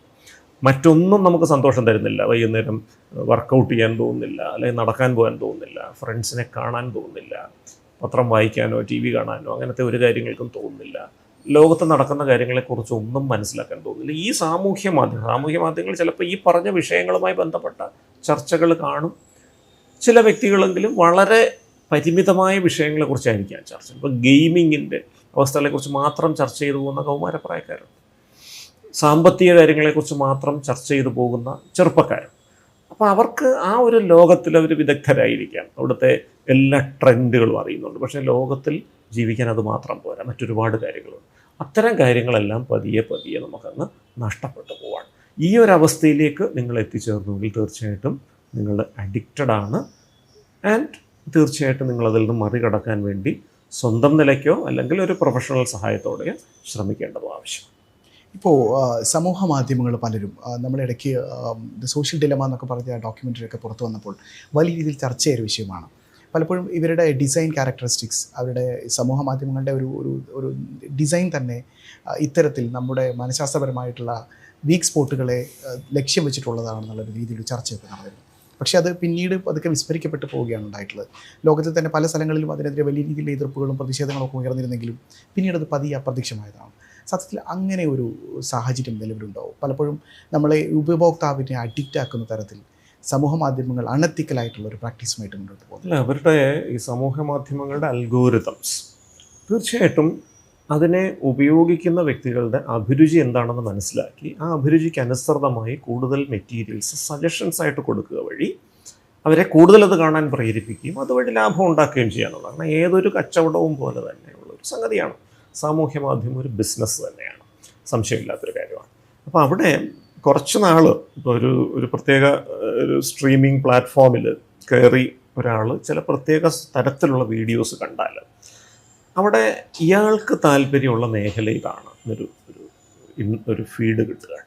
അതിൻ്റെ അടിസ്ഥാനത്തിൽ സമാനമായിട്ടുള്ള വീഡിയോകൾ കാണാനുള്ള സജഷൻസ് വന്നുകൊണ്ടിരിക്കും. അപ്പോൾ നമ്മൾ ഈ ഇടയ്ക്ക് നോട്ടിഫിക്കേഷനും കൂടെ ഓൺ ചെയ്ത് വെച്ചിട്ടുണ്ടെങ്കിൽ ഇത് ഇടയ്ക്കിടയ്ക്ക് ജോലിക്കിടയിൽ തന്നെ ഇത് വരികയാണ്. അപ്പോൾ ഇത് കണ്ടു കഴിഞ്ഞാൽ ഇതങ്ങോട്ട് കണ്ടു തീർത്തില്ലെങ്കിൽ ഇനിയും മുന്നോട്ട് പോകാൻ പറ്റാത്തൊരവസ്ഥയിൽ അതിനെയാണ് നമ്മൾ അഡിക്ഷൻ എന്ന് പറയുന്നത്. അപ്പോൾ നമ്മൾ ചെയ്യേണ്ട ജോലിയെല്ലാം കൃത്യസമയത്ത് ചെയ്തു, നമ്മൾ കുടുംബത്തിന് വേണ്ടി ചെയ്യേണ്ടതെല്ലാം ചെയ്തു. ഇതെല്ലാം കഴിഞ്ഞ് നമ്മളൊരു മണിക്കൂർ സമയം വൈകിട്ട് സാമൂഹ്യ മാധ്യമ ഉപയോഗത്തിന് വേണ്ടി മാറ്റി വെക്കുന്നു. ആ സമയത്ത് നമുക്ക് ഇഷ്ടമുള്ളത് കാണുന്നു. അതിനെ അഡിക്ഷൻ എന്ന് പറഞ്ഞുകൂടാ. അവിടെ നമുക്ക് തന്നെയാണ് അതിൻ്റെ പുറത്തുള്ള നിയന്ത്രണം. ഈ സാമൂഹ്യ മാധ്യമ ഉപയോഗത്തിൻ്റെ പൂർണ്ണ നിയന്ത്രണം നമുക്ക് തന്നെയാണ്. അഡിക്ഷൻ നമ്മൾ ആ അവസ്ഥയിൽ പറയുന്ന ആ നിയന്ത്രണം നമുക്ക് നഷ്ടപ്പെടുന്ന ഒരവസ്ഥയാണ്. കാരണം നമ്മൾ എന്ത് കാണണം, എപ്പോൾ കാണണം, എത്ര നേരം കാണണമെന്ന് ആ സാമൂഹ്യ മാധ്യമ പ്ലാറ്റ്ഫോം തീരുമാനിക്കുന്ന ഒരവസ്ഥയിലാണ് നമ്മൾ അതിന് അഡിക്റ്റായി എന്ന് പറയുന്നത്. അപ്പം അഡിക്റ്റഡ് ആകുന്നതിൻ്റെ ഒരു പ്രധാനപ്പെട്ട ലക്ഷണമാണ് ഈ നോട്ടിഫിക്കേഷൻ ഓൺ ചെയ്ത് ജോലി സ്ഥലത്തിരിക്കുമ്പോൾ തന്നെ ഈ നോട്ടിഫിക്കേഷൻ ഇങ്ങനെ മുഴങ്ങുമ്പോൾ അതെടുത്ത് കണ്ട് അതെന്താണെന്ന് മനസ്സിലാക്കിയാലേ പിന്നെ നമുക്ക് ജോലിയിലേക്ക് തിരിച്ചു വരാൻ പറ്റുന്നുള്ളൂ എങ്കിൽ തീർച്ചയായിട്ടും നമ്മളത് അഡിക്റ്റഡ് ആയിട്ടുണ്ട്. അപ്പോൾ അവിടെ തീർച്ചയായിട്ടും ഒരുപാട് പ്രശസ്തരായ വ്യക്തികൾ ഈ ഒരു മേഖലയിൽ തന്നെ പ്രവർത്തിച്ച പല ആളുകളും, ഇപ്പോൾ മുസ്തഫ സുലൈമാനെ പോലെയുള്ള ആളുകൾ, അവരൊക്കെ ഗ്രന്ഥങ്ങൾ തന്നെ ഈ ഒരു മേഖലയെക്കുറിച്ചിട്ട് എഴുതിയിട്ടുണ്ട്. എങ്ങനെയാണ് ഇത് ഒരു അഡിക്ഷൻ ക്രിയേറ്റ് ചെയ്യുന്നത്, അൽഗോരിതങ്ങൾ എങ്ങനെയാണ്. യുവൽ നോവ ഹരാരി അതിനെക്കുറിച്ച് എഴുതിയിട്ടുണ്ട്. അങ്ങനെ പലരും ഇതിനെക്കുറിച്ച് പുസ്തകങ്ങൾ തന്നെ എഴുതിയിട്ടുണ്ട്. ഒരുപാട് ഗവേഷണ പഠനങ്ങളും അത് വന്നിട്ടുണ്ട്. അത് പക്ഷേ ഇങ്ങനെ ഒരു വ്യവസായം, കാരണം ഇതിപ്പോൾ ലോകത്തിലെ ഏറ്റവും വലിയൊരു വ്യവസായമായിട്ട് ഈ ഡിജിറ്റൽ വ്യവസായം മാറിക്കഴിഞ്ഞിരിക്കുന്നു. അപ്പോൾ അവർക്ക് ഉപഭോക്താക്കളെ കിട്ടിയേ പറ്റും. ആ ഉപഭോക്താക്കളെ കിട്ടണമെന്നുണ്ടെങ്കിൽ ആ ഉപഭോക്താക്കളുടെ വീക്ക് സ്പോട്ട്, താങ്കൾ നേരത്തെ സൂചിപ്പിച്ചില്ല, ആ വീക്ക് സ്പോട്ട് കണ്ടെത്തി അതിനെ ചൂഷണം ചെയ്യുക എന്നുള്ളത് മാത്രമേ നിവർത്തിയുള്ളൂ. ഇപ്പോൾ നോക്കിയാൽ തന്നെ ഈ സോഷ്യൽ മീഡിയയുടെ ഒരു പ്രോഗ്രഷൻ നോക്കിയാൽ വളരെ ചുരുക്കം മാത്രം സമയം വരുന്ന കാര്യങ്ങൾ, ഇപ്പം റീൽസ്, ഷോർട്സ് തുടങ്ങിയ കാര്യങ്ങൾ തന്നെ ഉദാഹരണമായിട്ടാണ്. 30 സെക്കൻഡിലുള്ള കണ്ടൻറ്റ്. ഇപ്പോൾ കുറച്ച് നാൾ മുൻപേയൊക്കെ പറയുമായിരുന്നു വിദേശത്തൊക്കെ കഴിയുന്ന ആളുകൾക്ക് ഡേറ്റ പെട്ടെന്ന് തീർന്നു പോകുന്നതുകൊണ്ട് ഒരു 3 മിനിറ്റ് അല്ലെ 5 മിനിറ്റ് വരെയുള്ള ടോക്കുകളൊക്കെ കാണുമല്ലോ. ഒരു അരമണിക്കൂർ 1 മണിക്കൂറുള്ളതൊന്നും അവർ കാണില്ല. കാരണം അവർക്ക് ഡേറ്റ തീർന്നു പോകുന്നുള്ളതുകൊണ്ട് ഇതേ സാധനം ചെറിയൊരു കണ്ടൻറ്റായിട്ട് കിട്ടിയാൽ ദേ വിൽ പ്രിഫർ ദാറ്റ്. ഇപ്പോൾ അതിലും കുറഞ്ഞ് 30 സെക്കൻഡിലെത്തിയിരിക്കുകയാണ്. ഈ 30 സെക്കൻഡ് കൊണ്ട് ഒരു സാധനം കണ്ടിട്ടൊരു പരീക്ഷയ്ക്കൊരു എസ്സേ എഴുതാൻ സാധിക്കുമോ എന്ന് ചിന്തിക്കുന്ന രീതിയിലേക്കാണ് കാര്യങ്ങൾ പോകുന്നത്. ആ രീതിയിൽ അത് ഓർഗനൈസ് ചെയ്യാനും പറ്റും. ഇപ്പോൾ ഒരു മണിക്കൂർ ലെക്ചറിൽ പറയേണ്ട കാര്യങ്ങൾ 30 സെക്കൻഡിൽ എങ്ങനെ അവതരിപ്പിക്കാം. ഇപ്പോൾ ഈ അക്കാഡമിക് സ്ഥാപനങ്ങളടക്കം ഈ സ്ട്രാറ്റജി യൂസ് ചെയ്യുന്നുണ്ടെന്നുള്ളതാണ്. 30 സെക്കൻഡിൽ പ്രധാനപ്പെട്ട ടേക്ക് ഹോം മെസ്സേജസ് ഇങ്ങനെ പഞ്ച് ലൈൻസ് പോലെ പറയുകയും ബാക്ക്ഗ്രൗണ്ടിൽ എഴുതിയ രൂപത്തിൽ കുറച്ച് കാര്യങ്ങൾ സ്ക്രോൾ ചെയ്യുകയും ചെയ്താൽ ഈ 30 സെക്കൻഡ് കണ്ടൻറ്റ് കണ്ടിട്ട് ഒരു എസ്സേ എഴുതാൻ പറ്റും പരീക്ഷയ്ക്ക്. ഈ ഒരു അവസ്ഥയിലേക്ക് അങ്ങനെയാണ് ആ ഒരു യുവതലമുറയെ, അവർക്ക് സമയം വളരെ കുറവാണ്. ആ സമയം വളരെ കുറവുള്ള ആളുകളെ ഉള്ള സമയം കൃത്യമായിട്ട് എങ്ങനെ നമ്മുടെ കണ്ടൻറ്റ് സെല്ല് ചെയ്യാം എന്നുള്ളതാണ്. അപ്പോൾ നേരത്തെ പറഞ്ഞ പോലെ വിദ്യാഭ്യാസ മേഖല അടക്കം എല്ലാ മേഖലകളിലും ഇതിൻ്റെ സ്വാധീനം കടന്നു വരുന്നുണ്ട്. അതിനനുസരിച്ച് അതിൻ്റെ ഉപഭോക്താക്കളുടെ എണ്ണം വർദ്ധിച്ചു വരുന്നു. ഈ മലയാളിയുടെ ഇതിനകത്തെ ഒരു അവസ്ഥ എങ്ങനെയാണ്? മലയാളിയുടെ ഇപ്പോഴത്തെ ഇത് നിരീക്ഷിക്കുന്ന ഒരാളെന്ന നിലയിൽ അങ്ങോട്ട് ചോദിക്കുന്നതാണ്. മലയാളിയുടെ ഇപ്പോഴത്തെ ഒരു സമൂഹ മാധ്യമ ഉപയോഗവും അതിനോടൊരു അഡിക്ഷനെ കുറിച്ചൊക്കെ ചർച്ച ചെയ്യുമ്പോൾ പലപ്പോഴും അങ്ങയുടെ എക്സ്പീരിയൻസ് തന്നെ വലിയ ഇത്തരത്തിലുള്ള സംഭവങ്ങളെക്കുറിച്ചൊക്കെ പറയാനുണ്ടാവും. എങ്ങനെയാണ് മലയാളികളെ സംബന്ധിച്ചിടത്തോളം ലോകത്തിൽ എന്ത് ചലനം നടത്താലും പണ്ട് തൊട്ടേ ആദ്യം അറിയുകയും അത് ഗൗരവമായിട്ട് എടുക്കുകയും അത് പരിഗണിക്കുകയും ചെയ്യുന്നൊരു സ്വഭാവം മലയാളിക്ക് ഉണ്ടായിരുന്നു. ലോകത്തെ പുസ്തകങ്ങൾ വഴിയാണെങ്കിലും പത്രങ്ങൾ വഴിയാണെങ്കിലും അന്താരാഷ്ട്ര തലത്തിൽ നടക്കുന്ന കാര്യങ്ങൾ മനസ്സിലാക്കാനുള്ള ഒരു താല്പര്യം മലയാളിക്ക് സഹജമായിട്ടുണ്ട്, നമ്മുടെ വിദ്യാഭ്യാസ സമ്പ്രദായത്തിൻ്റെയൊക്കെ കാര്യങ്ങൾ. പക്ഷേ അതിൻ്റെ ഒരു മറുവശം എന്ന് പറയുന്നത് അറിഞ്ഞോ അറിയാതെയോ എന്തിനേയും ഏതിനേയും കുറ്റപ്പെടുത്താനുള്ളൊരു പ്രവണതയിലേക്ക് പോലും വരുന്നുണ്ട്. ക്രിട്ടിക്കൽ തിങ്കിങ് അല്ലെങ്കിൽ ഗുണദോഷ യുക്തി വിചാരം നല്ല കാര്യമാണ് എന്ന് പറയും. കാരണം നമ്മുടെ മുൻപിലൊരു പരസ്യം വന്നാൽ അല്ലെങ്കിൽ ഒരു പ്രഭാഷണം വന്നാൽ അതിൽ എത്രത്തോളം കണ്ടൻറ്റ് യാഥാർത്ഥ്യമാണ്, എത്രത്തോളം ഊതിപ്പെരുപ്പിച്ചതാണ്, എത്രത്തോളം അസത്യമാണ്, വിവേചിച്ചറിയാനും വേണ്ടതിനെ സ്വീകരിക്കാനും ബാക്കി തള്ളിക്കളയാനുള്ളൊരു വകതിരിവിനെയാണ് ഈ ക്രിട്ടിക്കൽ തിങ്കിങ് എന്ന് പറയുന്നത്. പക്ഷേ ഈ ക്രിട്ടിക്കൽ തിങ്കിങ് പരിധി വിട്ട് കഴിയുമ്പോൾ എന്തിനേയും ഏതിനേയും വിമർശിക്കുക, സംശയദൃഷ്ടിയോടെ കാണുക എന്ന് പറയുന്ന ഒരു രീതിയിലേക്ക് കാര്യങ്ങൾ മാറുന്നുണ്ട്. അപ്പോൾ അത് ആ ഒരു കാര്യത്തിൽ മലയാളിക്ക് അതിലും കുറച്ചൊരു വൈദഗ്ധ്യം ഉണ്ട് എന്ന് വേണമെങ്കിൽ പറയാം. അപ്പോൾ എന്ത് കാര്യം വന്നു കഴിഞ്ഞാൽ, ഇപ്പോൾ ഏത് കാര്യത്തെക്കുറിച്ചും ഇപ്പോൾ സോഷ്യൽ മീഡിയയിൽ നമ്മൾ അന്വേഷിച്ച് കഴിഞ്ഞാൽ, ഇപ്പോൾ ലഹരി വസ്തുക്കൾ ഉപയോഗിച്ച് കഴിഞ്ഞാൽ ക്യാൻസർ ഭേദപ്പെടും എന്ന് പറയുന്ന ഗവേഷണ പഠനങ്ങൾ ഇപ്പോൾ വ്യാപകമായിട്ട് ലഭ്യമാണ്. കാരണം ലഹരി വസ്തുക്കൾ വിപണനം ചെയ്യുന്ന വ്യക്തികൾ അത്തരം ഗവേഷണ പഠനങ്ങൾ നടത്തിയത് പ്രസിദ്ധീകരിക്കുന്നു. അപ്പോൾ ഒരു പ്രത്യേക തരം വളരെ അപകടകരമായ ലഹരിയാണ് എന്ന് നമ്മൾ പറയുന്ന ഒരു ലഹരി ഉപയോഗിച്ചാൽ ക്യാൻസർ മാറും എന്നൊരു 10 ഗവേഷണ പഠനങ്ങൾ കണ്ടെത്താനൊന്നും പ്രയാസമില്ല.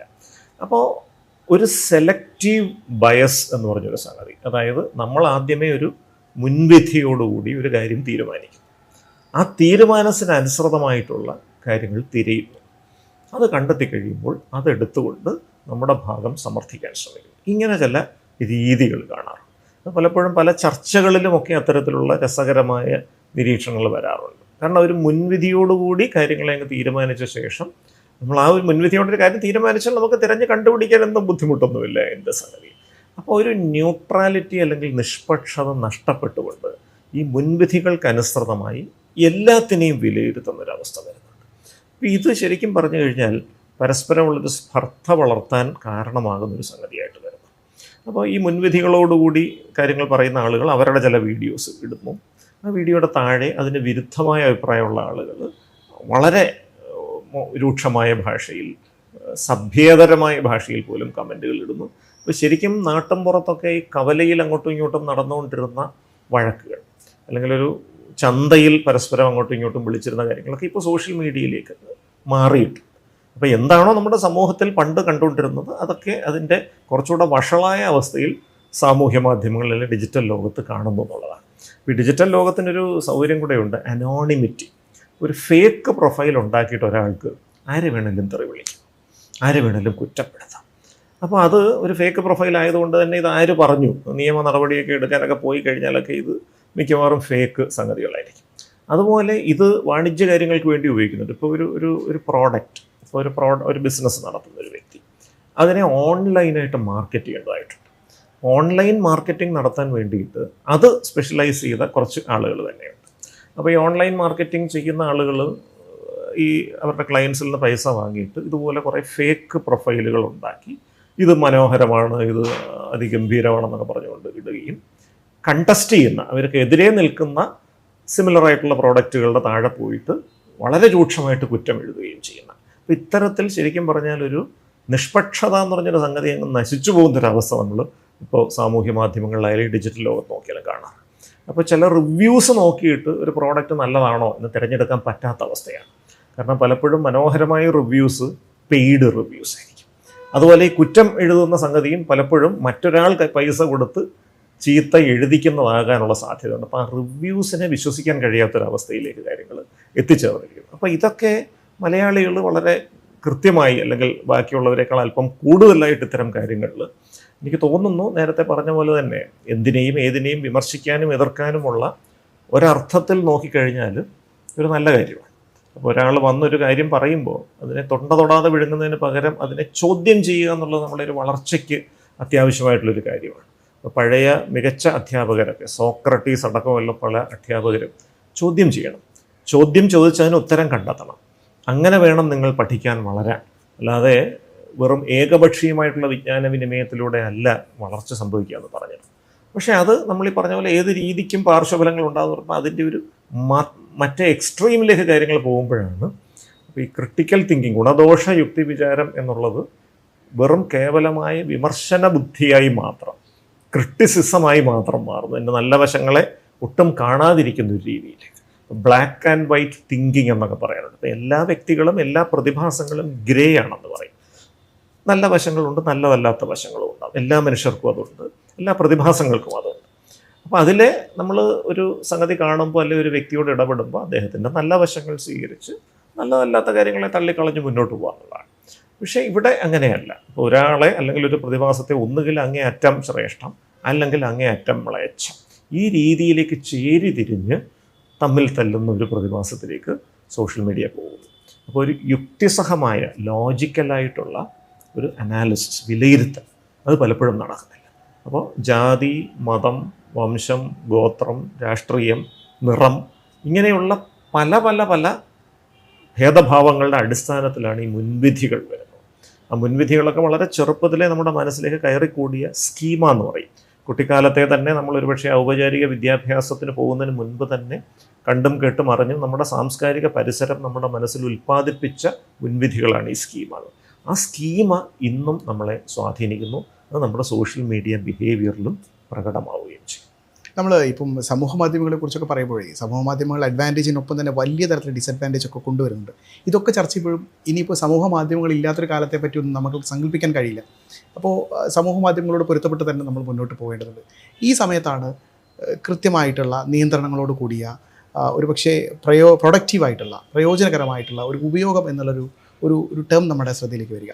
അപ്പോൾ അങ്ങനെ പ്രൊഡക്റ്റീവായിട്ട് സമൂഹ മാധ്യമങ്ങളെ ഉപയോഗിക്കാൻ, നിയന്ത്രിതമായിട്ട് അതിൻ്റെ കൂടുതൽ ഗുഡ് നമുക്ക് കിട്ടുന്ന രീതിയിലേക്ക് സമൂഹ മാധ്യമങ്ങൾ ഉപയോഗിക്കാൻ എന്തൊക്കെ മുൻകരുതലായിരിക്കും? ഒരുപക്ഷെ വിദ്യാർത്ഥികളെ സംബന്ധിച്ചിടത്തോളം മാതാപിതാക്കൾ എന്തൊക്കെയായിരിക്കും ചെയ്യേണ്ടി വരിക? വ്യക്തികളെ സംബന്ധിച്ചിടത്തോളം നമ്മൾ എന്തൊക്കെയായിരിക്കും അത് ചെയ്യേണ്ടി വരിക? അപ്പോൾ ഡിജിറ്റൽ ഹൈജീൻ എന്ന് പറഞ്ഞൊരു വാക്കിപ്പം വരുന്നുണ്ട്. അപ്പോൾ നമ്മൾ എങ്ങനെ ആരോഗ്യകരമായ രീതിയിൽ ഡിജിറ്റൽ സംഗതികൾ ഉപയോഗിക്കും? താങ്കൾ സൂചിപ്പിച്ച പോലെ ഒരുപാട് ഗുണങ്ങളുണ്ട്. ഈ ഡിജിറ്റൽ സംഭവം ഇല്ലാത്തൊരു ലോകത്തെക്കുറിച്ച് ഇപ്പോൾ നമുക്ക് ആലോചിക്കാൻ ബുദ്ധിമുട്ടാണ്. കാരണം 30 കൊല്ലം മുമ്പുള്ള ഒരു കോളേജ് വിദ്യാർത്ഥി സിനിമ കാണാൻ പോകണമെങ്കിൽ ഇന്ന് തിരിഞ്ഞു നോക്കുമ്പോൾ വലിയ ചടങ്ങായിരുന്നു അത്, അല്ലേ? അപ്പോൾ ഹോസ്റ്റലിൽ നിന്ന് ഇറങ്ങി നടന്നു പോയി ബസ് സ്റ്റോപ്പിൽ നിന്ന് തിരക്കുള്ള ബസ്സിൽ ഇടിച്ച് കയറി തൂങ്ങിയൊക്കെ നിന്ന് നഗരത്തിൽ പോയി ഇറങ്ങി അവിടുന്ന് വീണ്ടും നടന്ന് സിനിമ തിയേറ്ററിൽ എത്തുമ്പോൾ വലിയ ക്യൂ, അതിൻ്റെ പുറകിൽ നിന്ന് ഫ്രണ്ടിലെത്തുമ്പോൾ ടിക്കറ്റ് തീർന്നു, നിരാശനായി തിരിച്ചു വന്ന് അടുത്ത ദിവസം. ഇത് ആലോചിക്കുമ്പോഴത്തേക്ക് അതൊരു സ്ലോ മോഷൻ സിനിമയിലെ രംഗം പോലെ മടുപ്പിക്കും. ഇന്നതിൻ്റെ ആവശ്യമില്ല. 2 ക്ലിക്ക് എവിടെയെങ്കിലുമൊക്കെ ടിക്കറ്റ് കിട്ടും. ഭക്ഷണം ഓർഡർ ചെയ്യണമെങ്കിൽ 2 ക്ലിക്ക്, ആരോടെങ്കിലും പ്രണയം അറിയിക്കണമെങ്കിൽ പോലും ഒരു ഇമോജി അങ്ങ് അയച്ചാൽ പോലും മറുപടി കിട്ടും ഇൻസ്റ്റൻ്റായിട്ട്. അപ്പോൾ ഇതൊരുപാട് ജീവിതത്തിൻ്റെ സൗകര്യങ്ങൾ വർദ്ധിപ്പിച്ചിട്ടുണ്ട്. അതുകൊണ്ട് തന്നെ അതില്ലാത്തൊരു ജീവിതം സാധ്യമല്ല. ഇത് ആരോഗ്യകരമായിട്ട് ഉപയോഗിക്കുമ്പോൾ ആദ്യമായിട്ട് നമ്മൾ പ്രായത്തിനനുസൃതമായിട്ടുള്ള ആരോഗ്യകരമായ ദൃശ്യമാധ്യമ സമയം, ഹെൽത്തി സ്ക്രീൻ ടൈം, ഇത് കുട്ടികളോട് വിനിമയം ചെയ്യുക. കുട്ടികൾക്ക് ഈ ഡിജിറ്റൽ ഉപകരണം കൊടുക്കുമ്പോൾ തന്നെ ഇത് കൃത്യമായി നിരീക്ഷിച്ച് നിഷ്കർഷിച്ച് അത് ഉറപ്പുവരുത്തി മാത്രം നൽകുക എന്നുള്ളതാണ്. അവിടെ 2 വയസ്സ് വരെയുള്ള കുട്ടികളെ ഒരു ദൃശ്യമാധ്യമവും കാണിക്കരുത് എന്നുള്ളതാണ്. കാരണം ആ പ്രായത്തിലുള്ള കുട്ടികൾക്ക് ദൃശ്യസ്മൃതി അല്ലെങ്കിൽ വിഷ്വൽ മെമ്മറി എന്നൊരു കഴിവില്ല. ഈ കാണുന്ന കാര്യങ്ങളെ തലച്ചോറിൽ പതിഞ്ഞ് അത് ഓർത്തിരിക്കാൻ, അനുസ്മരിക്കാനുള്ളൊരു കഴിവ് അവർക്കില്ല.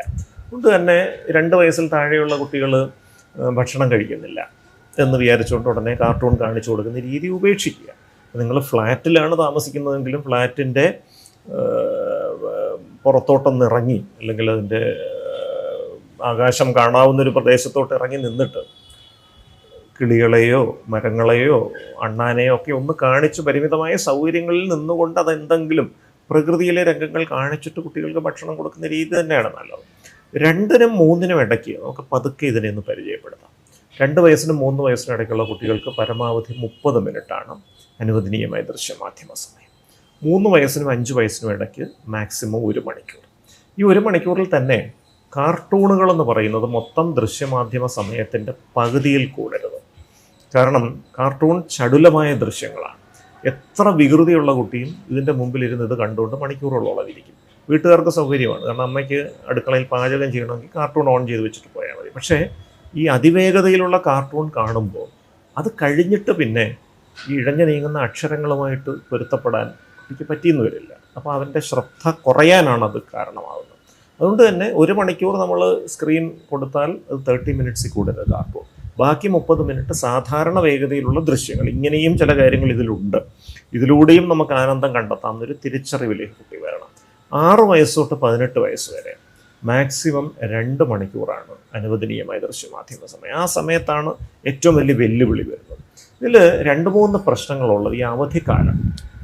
അവധിക്കാലത്ത് കുട്ടിക്ക് പഠിക്കാനൊന്നുമില്ലല്ലോ. അപ്പം ചൂട് വളരെ കൂടുതലാണ്, അല്ലെങ്കിൽ മഴയാണ്, പല പല കാരണങ്ങൾ കൊണ്ട് കുട്ടിക്ക് പുറത്ത് പോകാൻ പറ്റില്ല. അപ്പോൾ അവൻ അടങ്ങിയിരിക്കാൻ വേണ്ടി ഇതങ്ങ് കൊടുത്തേക്കാം, എക്സ്ക്ലൂസീവായിട്ട് ഇതങ്ങ് കൊടുക്കാം. അപ്പോൾ കന്നിനെ കയം കാണിക്കരുതെന്ന് പറയുന്ന പോലെ ഈ സാധനം കയ്യിൽ കിട്ടിക്കഴിഞ്ഞാൽ പിന്നെ മുഴുവൻ സമയം ഉപയോഗിക്കും. അതൊരു 2 മാസം അങ്ങനെ നമ്മുടെ ദിനചര്യ മാറിക്കഴിഞ്ഞാൽ പിന്നെ ഇതങ്ങോട്ട് ഒഴിവാക്കുക എന്ന് പറയുന്നത് ബുദ്ധിമുട്ടാവും. ആ 2 മാസം കൊണ്ട്, അവധിക്കാലം കൊണ്ട് തന്നെ ഇതൊരു അഡിക്ഷനിലേക്ക് പോയിട്ടുണ്ടാവും. ആ അവധിക്കാലത്തും ഈ ഹെൽത്തി സ്ക്രീൻ ടൈം മെയിൻറ്റെയിൻ ചെയ്യുക എന്നുള്ളതാണ് രക്ഷിതാക്കൾ പാലിക്കേണ്ട ഒന്നാമത്തെ കാര്യം.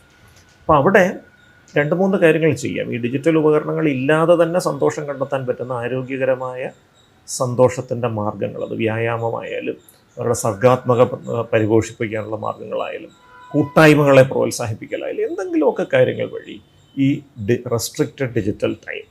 അതുപോലെ വീട്ടിൽ മുതിർന്ന വ്യക്തികൾ, എൻ്റെ കുട്ടികൾ പറയുന്നൊരു പ്രധാന പ്രശ്നം, ഞങ്ങളോട് ഇതൊന്നും ഉപയോഗിക്കരുതെന്ന് പറഞ്ഞിട്ടും അച്ഛനും അമ്മയും കുത്തി കളിച്ചുകൊണ്ടിരിക്കുകയാണ്. അപ്പം പ്രായം ചെന്ന ആളുകളെക്കുറിച്ച് പോലും പറയുന്നുണ്ട്. അപ്പൂപ്പനും അമ്മൂമ്മയും രാമായണം കണ്ടുകൊണ്ടിരിക്കുന്നു, അല്ലെങ്കിൽ ബൈബിളിൻ്റെ കാര്യങ്ങൾ കണ്ടുകൊണ്ടിരിക്കുന്നു, പ്രാർത്ഥന കേട്ടുകൊണ്ടിരിക്കുന്നു, മതപ്രഭാഷണങ്ങൾ കേൾക്കുന്നു.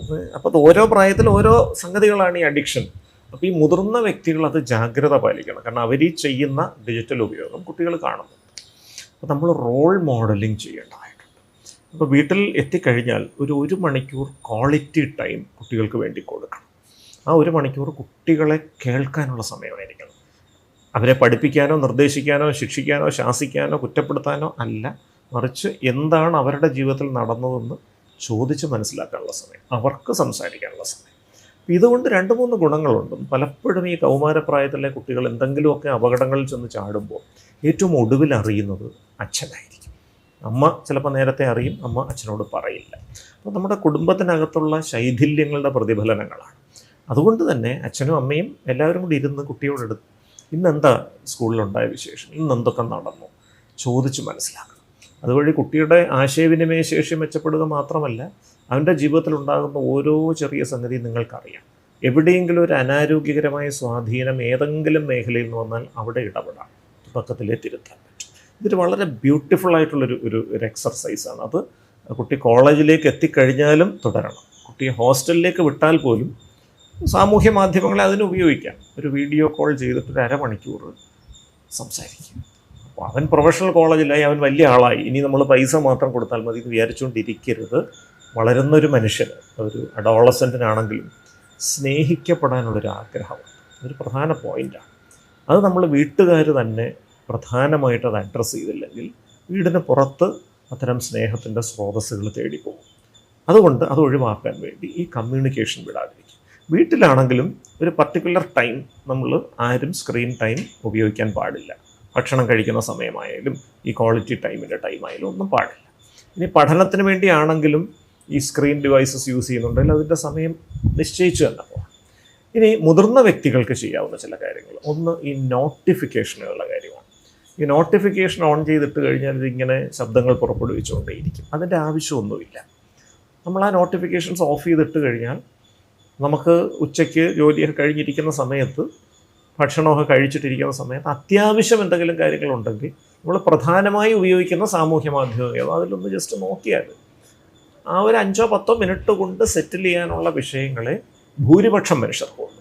വളരെ തിരക്കേറിയ ജീവിതശൈലിയുള്ള ആളുകളുണ്ട്. ഇപ്പം ഭരണകർത്താക്കൾ ഉണ്ടാകാം, വലിയ ബിസിനസ് സാമ്രാജ്യങ്ങൾ നടത്തുന്ന ആളുകൾ, അവർക്കൊരു പക്ഷേ പല പല കാര്യങ്ങൾ ചെയ്യേണ്ടി വരും. അവർ അല്പം വ്യത്യസ്തമായിട്ട് ചെയ്യേണ്ടി വരും. പക്ഷേ അവിടെയും എല്ലാം നേരിട്ട് മൈക്രോ മാനേജ് ചെയ്യാതെ ഡെലിഗേറ്റ് ചെയ്യുക എന്നുള്ളതാണ് അവിടെയും നല്ലത്. കുറേ കാര്യങ്ങളൊക്കെ മറ്റു ചില ആളുകളെ ഏൽപ്പിച്ചിട്ട് പരമപ്രധാനമായ കാര്യങ്ങൾ മാത്രം നിങ്ങൾ നോക്കുക എന്നുള്ള രീതിയിലേക്ക് വരുന്നതാണ് എപ്പോഴും നല്ലത്. അങ്ങനെ വരുമ്പോൾ ഇത് ഇടയ്ക്കിടയ്ക്ക് നോക്കാനുള്ളൊരു അവസരം കുറയും. പിന്നെ ഇതിലൊരു വലിയൊരു പ്രശ്നമുള്ളത്, ഈ പണ്ടൊക്കെ സൗഹൃദങ്ങളായാലും പലപ്പോഴും സൗഹൃദങ്ങളൊരു പരിധി വിട്ടു പോകുന്ന തരത്തിലുള്ള ബന്ധങ്ങളായാലും ഇതെല്ലാം സാമൂഹിക നിരീക്ഷണത്തിന് വിധേയമായിരുന്നു. ഒരു സോഷ്യൽ ഒബ്സർവേഷൻ ഉണ്ടായിരുന്നു. അപ്പോൾ കൗമാരപ്രായത്തിലുള്ളൊരു പെൺകുട്ടി, നമ്മുടെ അയൽ വീട്ടിലൊരു കുട്ടി ഒരു പ്രായത്തിൽ മുതിർന്ന പുരുഷൻ്റെ കൂടെ നടക്കുന്നത് കണ്ടാൽ ഏതൊരു വ്യക്തിക്കും അതൊരു അപായ സൂചനയായിട്ട് തോന്നുമായിരുന്നു. അത് ഒന്നുകിൽ അവിടെ തന്നെ ഇടപെടും, അല്ലെ വീട്ടുകാരെ വിളിച്ച് പറയുകയെങ്കിലും ചെയ്യും. അന്ന് തന്നെ അതിലൊരു ഇടപെടൽ ഉണ്ടാകും. അതില്ല. ഇന്ന് എല്ലാവരും പേഴ്സണൽ സ്പേസ്, പേഴ്സണൽ സ്പേസ് എന്ന് പറയുന്ന സംഗതി വളരെ നല്ലതാണ്. എൻ്റെ അവകാശം, എൻ്റെ സ്വാതന്ത്ര്യം, എനിക്ക് തീരുമാനങ്ങൾ എടുക്കാനുള്ള സ്ഥലവും സമയവും നല്ല കാര്യമാണ്. പക്ഷേ അത് ഒരു പരിധിയിൽ കൂടുതൽ വന്നു കഴിയുമ്പോൾ, നമ്മൾ പറയാറുണ്ടല്ലോ, നമ്മുടെ സ്വാതന്ത്ര്യം മറുവശത്തുള്ള ആളിൻ്റെ മൂക്കിൻ്റെ തുമ്പ് വരെയാണെന്ന് പറയും.